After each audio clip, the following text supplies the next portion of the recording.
All right. Let's take a look at the first half of 3.4. We're only going to go up to the first 7 questions today. So that's it, and then we'll do the back half on our next class. That way you guys got a chance to understand this stuff. So there's one formula that's going to drive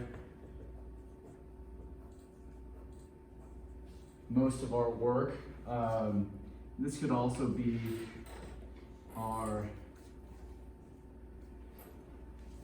let me do this.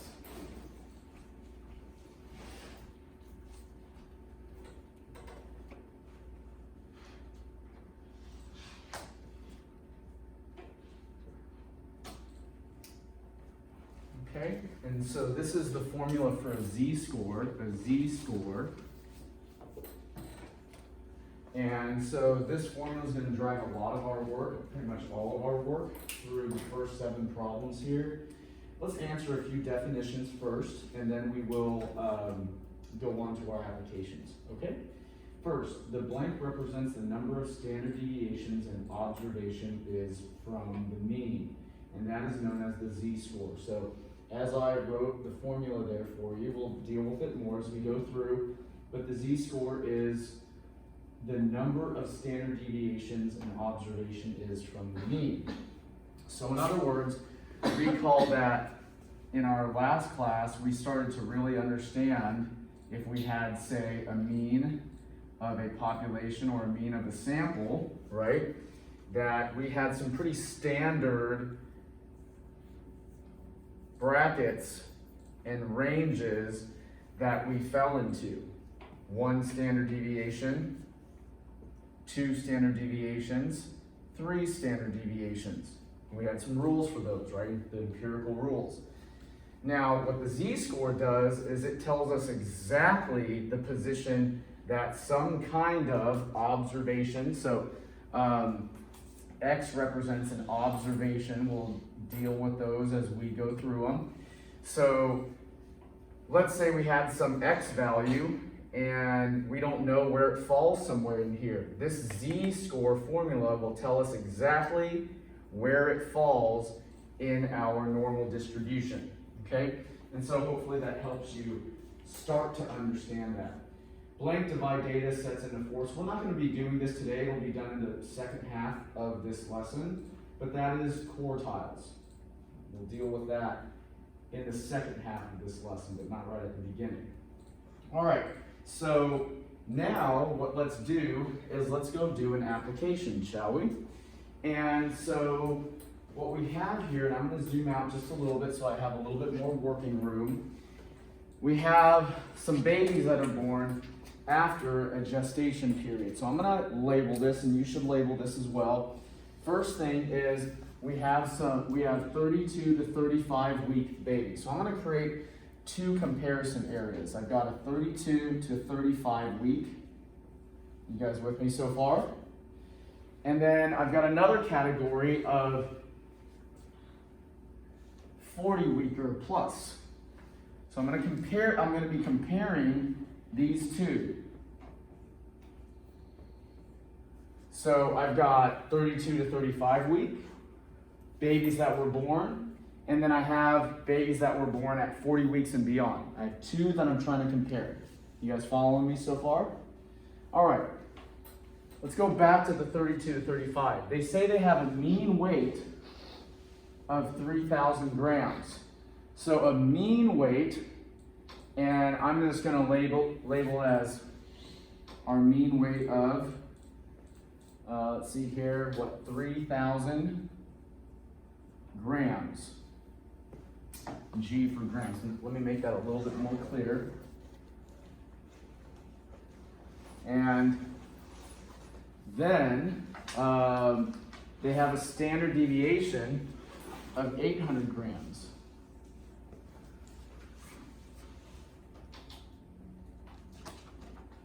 So in other words, these babies have a mean weight of 3,000 grams, and every standard deviation is 800 grams apart.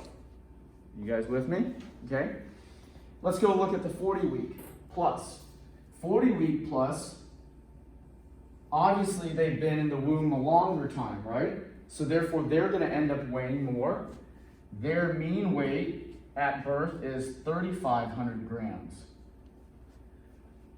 With a standard deviation of 440 grams. So in other words, if we're looking at the two categories of baby, the ones that are in the womb less time are obviously going to weigh less, but it seems like they have a larger gap between them. Standard deviations are bigger. The ones that are in the womb longer weigh more with a smaller difference between the weights of the babies. Follow? Okay. So now the question is, which baby weighs more in relative to the gestation period? Well, we've got to look at what they're asking for. So we have two different babies. We've got a 35-week gestation period baby that weighs 3,225 grams. So I'm going to note that over here. After they've given me the data, they've given me a specific baby, a 32-week baby that has a weight of 3,225 grams. Follow me? So this is like the general information about this category of kid. And then we've got a specific one, and they're going to give us another one for the other category. We have a 41-week baby with 3,725 grams. So 41 week, 3,725 grams. And now we have the ability to compare the two. Now, the question is, okay, which baby weighs relatively more? So, what you're trying to see is, well, given this data, is this baby weighing relatively more than the ones that are normally in this category? Yes. Or is this one weigh relatively more than the ones in this category? What you're doing is comparing the two, and this is the little extra leap that we'll get to. So with that said, we need to calculate, in order to do this, we need to calculate the z-score. Okay? Let's do that for each of them. So the z-score for this one is going to be our specific observation. That's going to be this one right here. This is your x. Minus your mean, minus 3,000, divided by the standard deviation. Now, I'm going to need your help to do this one because I don't have my calculator. So if somebody can calculate this and tell me the decimal point down to, let's see here, 2 decimal places. 0.28. Say that one more time. 0.28. 0.28. So the third decimal place didn't round it up? Okay, great. Negative or positive? It's going to be positive. I actually had to look. It's going to be positive. So 0.28, great. This is an important number. Now, we're going to go do the same thing for the other side. The z-score for the other one is the specific observation. In my case, it's 3,725 minus 3,500, the mean for 40-week plus babies, divided by the standard deviation for that category. Can you please give me that one?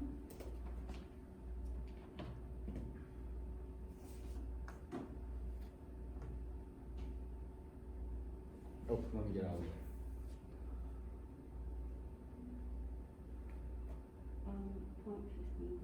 0.51? Yes.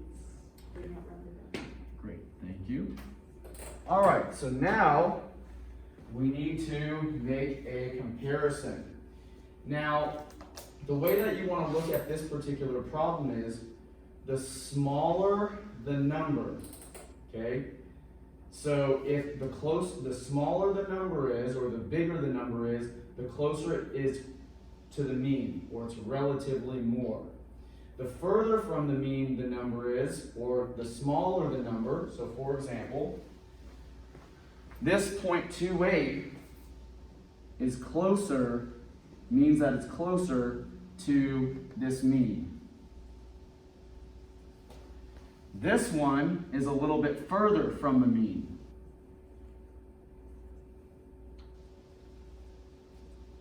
So this one, since it's closer, it's a smaller number, 0.28. Oh, sorry. Hold on, let me look at this. Let me back up my notes. Hold on, I think I made a quick mistake here. Oh, sorry, I got it reversed. It's not negative and positive. This one's actually not quite right there. Let's look at this. So this is the bigger number. I'm going to do it this way. This is the bigger number. Okay? This is the smaller number. Okay? This one's smaller. Since this is bigger, this is going to be relatively closer. This one is smaller. This is going to be relatively further away. Okay? So let's see if that's right. Hopefully I didn't get it all flipped around. Let's see here. Okay, so let's see here. The baby born in week 41 weighs relatively more since its z-score blank is larger than the z-score of blank for the baby born in week 35. Let me see here. So the baby born in week 41, let's see here. So this baby born in week 41 weighs relatively more since its z-score of 0.51 is larger than the z-score of 0.28 for the baby born in week 35. Should be the right answer. Should be point. What was it? 0.51.28. Thank you. Yes. All right. And let me go and talk through that. I got all worked around here. So, an easier way to look at this is that which one is the larger number? Okay? This is a bigger number. This is the bigger number. Since that one is the bigger number, it weighs relatively more. Because what the z-score does for you is it puts them on a level playing field. Both categories don't have the same mean. Both categories don't have the same standard deviation. When they don't have the same, what the z-score does is it essentially what's called normalizes it so that you can compare them apples to apples. So I don't have the exact same basic data here, but what the z-score does is it normalizes them so I can compare them on a level playing field. And now on a level playing field, we can go, okay, well, this is 0.51, this is 0.28, this is the bigger number, so therefore, the baby born in this category weighs relatively more. That 0.51 is larger than that 0.28, and so therefore, this one is the one that is in general bigger for its category. Make sense, everybody? All right, so sorry, a little bit of confusion there. I have a question. Yes. My answers came out. Negative? Yeah. So if they're negative, let's use that. So the question was, well, my answers came out negative. Let's use this one. Negative 0.28, right?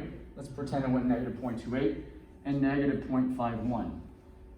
Which one is technically the bigger number? That one. Yes. Because this is, if you're looking at a number line, right? Yeah, it's closer to the 0. Yes, so negative 0.28 is here, and negative 0.51 is here. Whereas in my case here, here's 0.28 and 0.51, there's the bigger number. But in your case, this would be bigger, so you would say the 32-week baby weighs relatively more since its z-score of negative 0.28 is larger than the z-score of the other blah, blah, blah. Make sense? Yes. That's actually a fantastic question and related to, remember how I asked, was that negative or positive? Mm-hmm. Because if it came up as negative, I would have to teach it to you that way. Okay. You guys follow? Fantastic question. Great. Okay?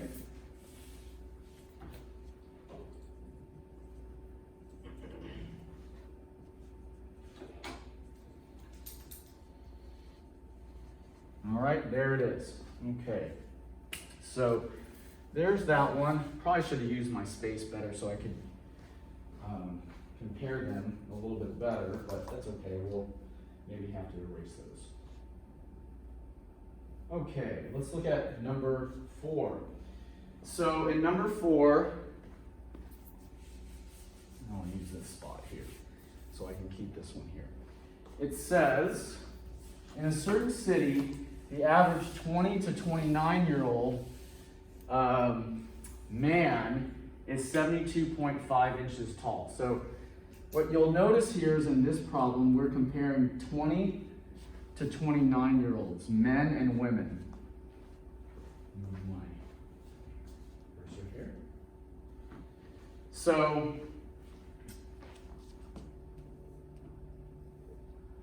I've got 20 to 29-year-olds, okay? This is like the general category. And what I've got is, I've got a comparison between males and females. With me so far? Okay? And we're going to compare them like we did the 2 babies. Okay? Let's look for the information. The average is 72.5 inches in height. So your average is 72.5 inches with a standard deviation of 3.1. With me so far? There's your basic information for males. For females, the average height is 64.3. With a standard deviation of 3.8.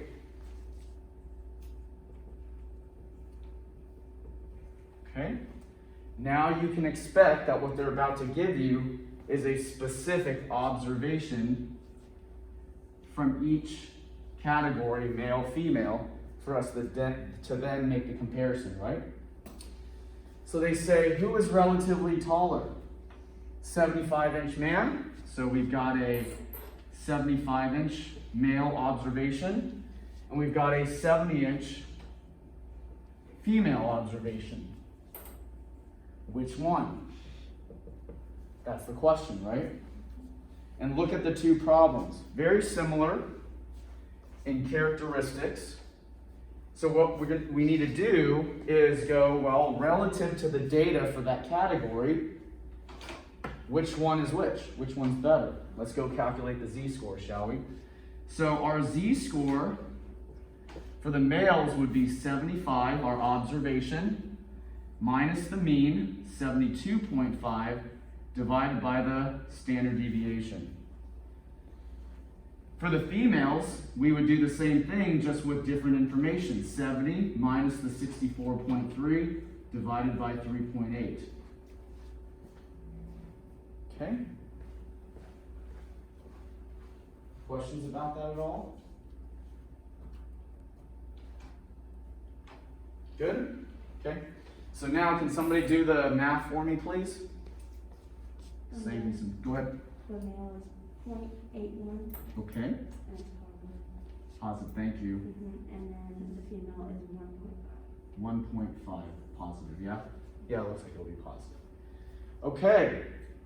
Like we said before, when they are positive numbers, right? When they're positive, the bigger number, the bigger z-score is going to mean that that one is relatively taller in this case. So here's the bigger one. So this woman should be, if we're thinking correctly, relatively taller to her demographic, right? So what this does for us is go, okay, well, a 70-inch woman relative to the average 20 to 29-year-old woman data is going to be relatively taller than this specific male to his demographic, his specific category. Do you guys follow? So let's see if we can input the data correctly. The z-score for the woman is larger than the man, so she should be relatively taller. I think that's the one we're looking for. So I think that's what it is. We'll see. The z-score for the woman, whatever it is, we'll put that in, is larger than the z-score for the man. So she should be relatively taller. So I'm going to put those two pieces of information in. She's a 1.5 z-score. He's a 0.8. Should be correct. And it's not. Something's off here. Yeah. Calculate this wrong.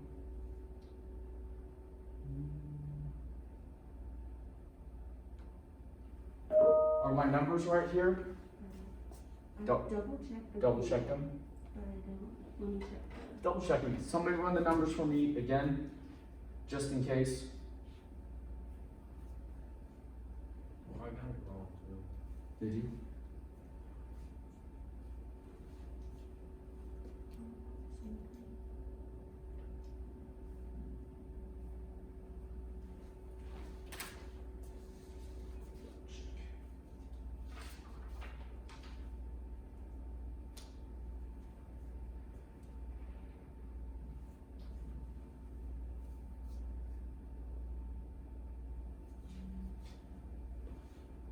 Should be right. Take a look here.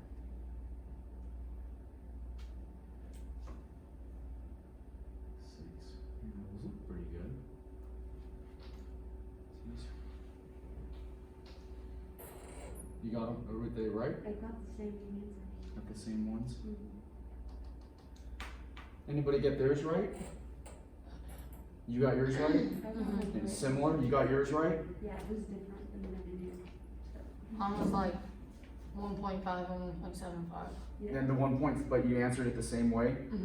Or, no, Mine was actually, I different. answered it, the z-score for the man is larger than the z-score for the woman. But so it was like same logic, right? Mhm. Yeah. it So was- yours was 1.75 and 1 point Yes, something smaller, and so you said the man was relatively Right. larger than the woman, right? Yes. What is going on here? Did I just not read mine correctly? Hold on. The z-score for the woman, okay, woman, 1.5. I wonder if they want me to put in the decimal point. Like 1.50, 0.80. Was it exactly 1.5 and 0.8? Oh, was that 0.81? Oh, there's my mistake. I'm losing my mind going, did I screw this up somehow? There we go. Little details, right? Little details, not paying attention. Had a double, what am I doing here? All right, good. So 1.5 and 0.81. Was it little details for you? Yeah. Okay. I just had to round it up. Okay, see, both of us had an issue. Mine was entering it, yours was just the rounding. Yeah. All right, good. I'm sure somebody else probably had that same mistake. Awesome. Glad we resolved that. Okay, fantastic. Let's move on to number 5. Okay, so number 5 is going to be just a little bit of a trick question because of the ERA. We'll deal with it when we get to that interpretation of it, but we're going to handle the first like 95% of this problem the exact same way as we did before. Okay, I'm going to erase this one.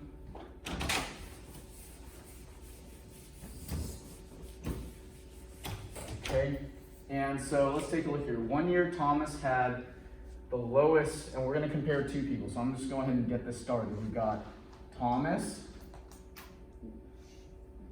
and he earned the lowest ERA of any male pitcher in his school. He had an ERA of 2.81. That was his ERA. So I guess we could just say ERAs if we're comparing two. And then they also go ahead and give us the data. So let's go ahead and write that down. The mean ERA for males is 4.36. So, and then they say a standard deviation of 0.907. Okay. So there's our basic data. This was Thomas's specific that they gave us. In other words, that's the observation, right? That's going to end up being our X value here. So these are the 3 components that are needed to calculate the z-score. Then they go on to say that for females, the mean ERA was 4.931. And I'm sure they're going to give us a standard deviation. Yep, standard deviation of 0.761. Okay, and they should probably give us a person here. Did I miss her? Oh, there's Karen. So Karen is right here. She had the lowest ERA of all the female pitchers, and hers was 2.59. So 2.59, and that's for Karen. Okay, so Thomas, there's Thomas. He had an ERA of 2.81. Karen had an ERA of 2.59. I've written down all of the information. You guys good? Hopefully you're ahead of me. And now I'm going to do the same thing that I did before. But when we get to the very end, we're going to have to do something just a little bit of a switcheroo on it. We'll talk about that in just a moment. So let's go ahead and calculate the z-scores. Hopefully you guys are already doing that for me. I appreciate it. 2.81 minus 4.36 divided by 0.907. Somebody got mine, my first one? By chance? Take your time. I'll set my problems up and then somebody can tell me mine in a moment.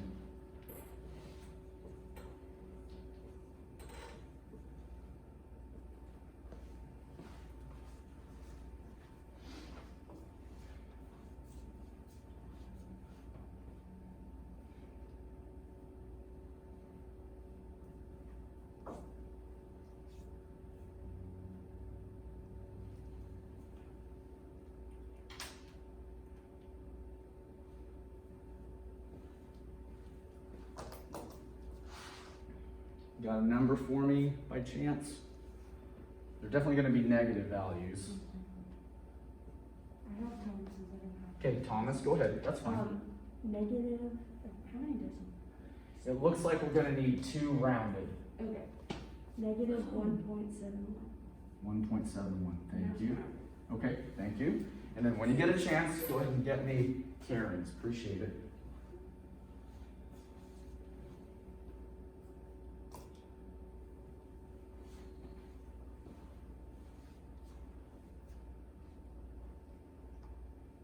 Negative 3.08. Okay, thank you. Did you guys get that too? One. Perfect. Now, the question was asked earlier. Remember the question was asked earlier about that whole number line thing? And in the event that they were negative. And so I've got negative 1.71 right here, and I've got negative 3.08. You guys with me so far? Under normal circumstances, when I say normal, this problem, and then the one I erased, right? The very first problem related to babies that I erased. Under normal circumstances, this would be the bigger number. So this would be the relatively larger, right? So remember, what do we say? This would normally be the relatively larger, relatively bigger. What do they say about ERA? Note, in general, the lower the ERA, the better the pitcher. Do we want the relatively larger ERA pitcher? No. So in this specific problem, when ERA as a concept, as a statistic, you want it to be the smaller, then you're going to think opposite. So you actually want the one that's further away. Does that make sense, everybody? This is the one problem where this is the correct answer. So what you don't want is the relatively larger one in this particular problem. Do you guys follow me? It's a really trick question. That's why I wanted to bring it up. And so now let's answer it. So Thomas, here's Thomas, had an ERA of negative 1.71. And then Karen had an ERA of negative 3.08. I'm like double checking my work because I don't want to make that same mistake. So there's my, oh great. Did we run an incorrect calculation? Did we? Someone double check my work, somebody else's work. Double check it for me, please.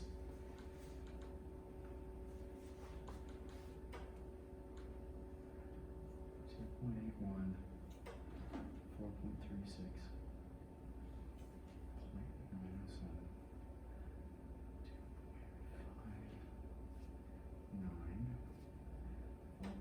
4.931, .761. I bet this one is right. Who knows? Maybe this I one's. double check that one. Yeah, And it's good? That one's good. This one's good. Double check this one. It's bizarre. You gotta round up. I got it wrong, I rounded up, I got it right. Like just bump the number even though the rounding was technically correct originally.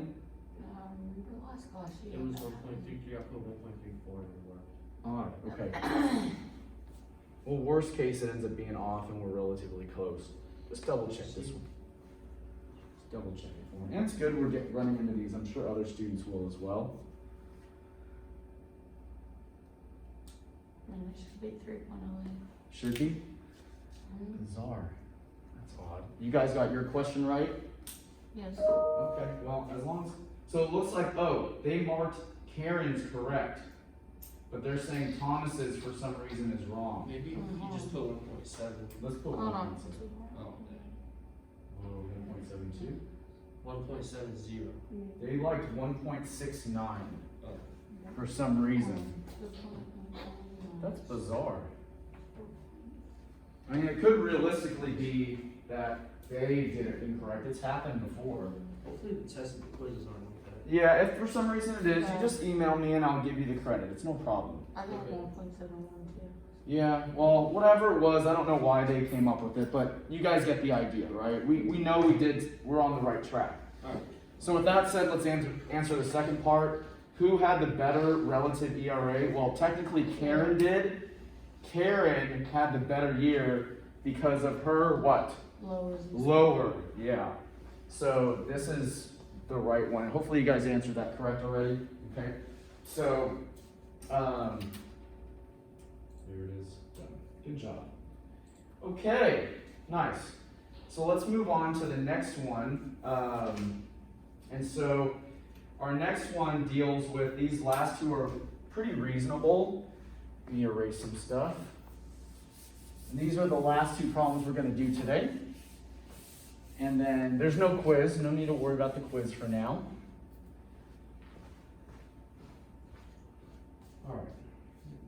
Why is there not a quiz? Because we still have the last questions to do next class. Okay. So it says a highly selective boarding school will only admit students who place at least 1.5 standard deviations above the mean on a standardized test that has a mean of 300 and standard deviation of 24. What is the minimum score that an applicant must make? Blah, blah, blah. Okay. So what we're going to do is we're going to start out with this. All right. So let's do it right here. We know that, just a little bit.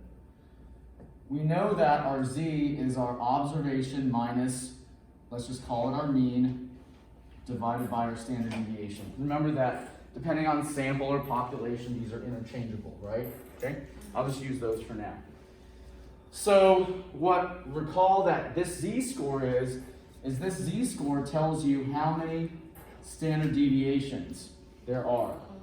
Okay, so what this is saying is that a student must place 1.5 standard deviations. So that goes in place of the z. Okay? And the mean on the test is a 300. And that specific test generally has a standard deviation of 24. So the question is, follow along, what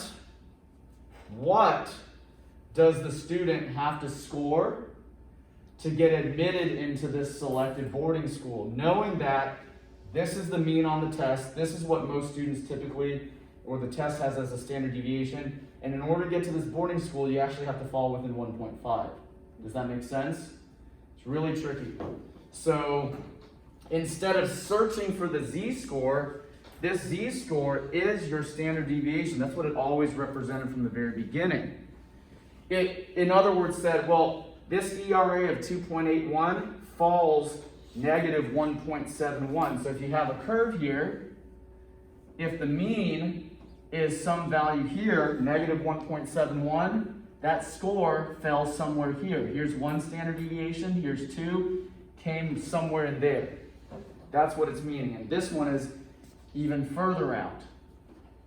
Okay, so that's what they're saying. Let's go solve this. So 24 times 1.5 is going to be, I think, 36.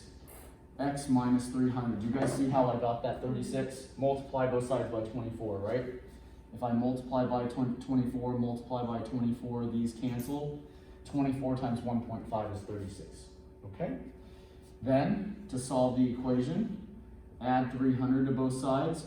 336 equals x. What does that mean? This student must score a 336. What does 336 mean? Who knows? That's just what they call it, right? This score, just like the SAT, 1600, 800, 2400, ACT, 36, 33, 32. This student has to score a 336 to get into this school. Follow? Okay? So that should be the correct answer. That's the minimum score, right? Above 36 is going to be in. You guys got yours right? Okay? Yes. Okay. And then let's go to, oh man. I think that should be good enough. All right. So now, I actually should have gone down with my information, not up. Oh well. We're going to use this same concept here. I guess I could just erase this part because you guys get the idea. I'm going to use the same concept for our last problem of the day. All right? Let's take a look here. Okay, so I've got a manufacturer of bolts. They have a quality control policy, and it says they have to destroy any bolts that are more than 2 standard deviations from the mean. So more than 2 standard deviations from the mean. That's going to go in place of my z value. Okay? So that 2 is going to go in place of the z. Instead of finding that, they're telling us what that is. Previous problems, the first problems we did, we needed to find the z-score. They're telling us what that is. Okay? The bolts have a mean length of 15 centimeters. So that's going to go in right here, minus the 15. And they have a standard deviation of 0.1. That's going to go in the standard deviation. Now the question is, what lengths will the bolt be destroyed? We'll find that out. Follow me? Very similar to what we did before. Instead of finding the z-score, they give it to us and we find the observation. All right, now this problem is actually done one step earlier than this one. We would multiply both sides by 0.1, right everybody? And so that would be 0.1 times 2 is 0.20 equals x minus 15. You're actually almost done. This is the value you want in this problem. Let me explain. I know you guys want to add 15 to both sides, 15.2, blah, blah, blah, but you're actually done right, almost done right here. This 0.2 tells you the up and down from the mean bolt length. So our mean bolt length, So basically it is 15.2 and then like 14.8. you got it, good job. So the mean length is 15. Plus 0.2 or 15.2, anything greater than that, we're going to reject. Minus 0.2, in other words, 14.8 or less, we're going to reject. So we have to stay within this range. This range right here is good. 14.8 to 15.2. Does that make sense, everybody? So let's go find the correct answer here. So we gotta do the between one. A bolt will be destroyed if the length is less than 14.8 or greater than 15.2. There it is. Make sense, everybody? And that's it for part one of this section. We'll go through part two on the next part of class.